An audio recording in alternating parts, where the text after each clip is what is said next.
Hello friends, welcome to my channel व्रत कथा भक्ति। वक्रतुंड महाकाय सूर्यकोटि समप्रभ निर्विघ्नं कुरु मे देव सर्वकार्येषु सर्वदा। आज बुधवार है। आइए शुरू करते हैं बुधवार की व्रत कथा। एक समय की बात है, एक व्यक्ति का विवाह कई वर्ष बीत गए। विवाह के बाद उसकी पत्नी एक बार अपने मायके गई हुई थी। पत्नी के मायके में रहने के कई दिनों बाद उसका पति अपनी पत्नी को विदा करवाने के लिए ससुराल पहुंचा। ससुराल में कुछ दिन तक रहने के बाद वह पत्नी को मायके से विदा करने की बात अपने सास ससुर से कही। बुधवार का दिन होने के कारण उसके सास ससुर ने कहा कि इस दिन बेटी ससुराल नहीं जा सकती, इस कारण विदाई नहीं हो सकती।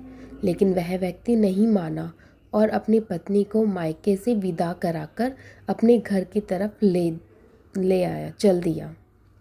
रास्ते में जाते वक्त पत्नी को बहुत तेज से प्यास लगी। तब पति पानी की तलाश में इधर उधर भटकने लगा। काफ़ी देर के बाद जब वह पानी लेकर वापस लौटा तो उसने देखा कि पत्नी के पास उसी की वेशभूषा में कोई अन्य व्यक्ति पत्नी के संग बैठकर बातें करता हुआ दिखाई दिया। दोनों व्यक्ति आपस में लड़ने लगे। पहले व्यक्ति ने गुस्से में दूसरे व्यक्ति से पूछने लगा कि वह कौन और क्यों उसकी पत्नी के साथ बैठकर बातें कर रहा है। फिर आपस में वे लड़ने लगे। दूसरे व्यक्ति ने कहा कि यह मेरी पत्नी है। दोनों के बीच भयंकर लड़ाई होने लगी। तब वहाँ पर कुछ सिपाही आ गए और स्त्री से उसके असली पति के बारे में पूछने लगे। दोनों व्यक्ति को देखकर स्त्री हैरान हो गई कि कौन मेरा पति है। वह दुविधा में पड़ गई क्योंकि दोनों एक जैसे ही लग रहे थे। तब पहला व्यक्ति परेशान होकर मन में कहा कि भगवान, ये आपकी कैसी लीला है। तभी आकाशवाणी हुई कि बुधवार के दिन पत्नी को विदा करवाकर नहीं ले जाना चाहिए। यह सब सुनकर पहला व्यक्ति समझ गया कि यह भगवान बुध की लीला है। फिर वह व्यक्ति बुध देव से प्रार्थना करने लगा और क्षमा मांगने लगा। फिर फौरन ही बुध देव अंतर्ध्यान हो गए और उस व्यक्ति को अपनी पत्नी मिल गई। तभी से हर दिन बुधवार के दिन भगवान गणेश की पूजा होने लगी। कथा सुनने के बाद बिंदाई जी की कहानी भी ज़रूर सुननी चाहिए, पढ़नी चाहिए। एक बुढ़िया, आइए शुरू करते हैं बिंदाई जी की कथा। एक बुढ़िया माई रोज़ मिट्टी के गणेश जी की पूजा करती थी। बेचारी बुढ़िया के बनाए गणेश जी रोज़ गल जाते थे। उसके घर के सामने एक सेठ जी का मकान बन रहा था। बुढ़िया माई सेठ जी के मकान पर जाकर मकान बनाने वाला कारीगर से बोली, भाई, मेरे मिट्टी के बनाए गणेश जी रोज़ गल जाते हैं।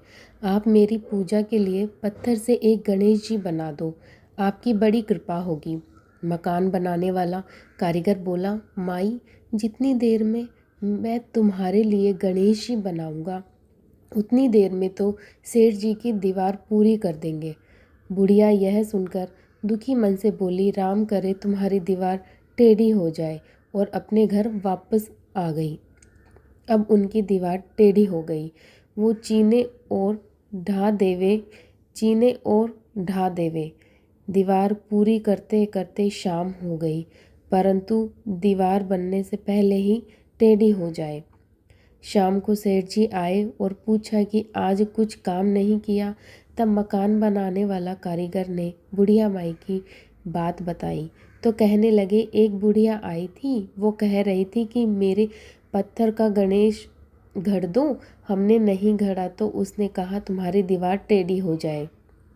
तब से दीवार सीधी नहीं बन रही, बनाते हैं और ढा देते हैं। तब सेठ जी ने बुढ़िया माई से जाकर कहा, माई, तुम हमारी दीवार सीधी कर दो तो हम तुम्हें सोने के गणेश जी बनवा देंगे। गणेश जी ने यह सुनते ही सेठ जी की दीवार सीधी कर दी। सेठ जी ने बुढ़िया माई को पूजा के लिए सोने के गणेश जी बनवा कर दिए। गणेश जी को पाकर बुढ़िया माई बहुत प्रसन्न हुई। हे विनायक जी महाराज, जैसे सेठ जी की दीवार सीधी करी वैसे ही सब पर कृपा रखना। कहते ने सुनते ने हमारे सभी परिवार को। जय श्री गणेश। जय विनायक जी महाराज। कोई भी मुझसे गलती हुई हो तो प्लीज़ मुझे क्षमा करें। Please subscribe to my channel.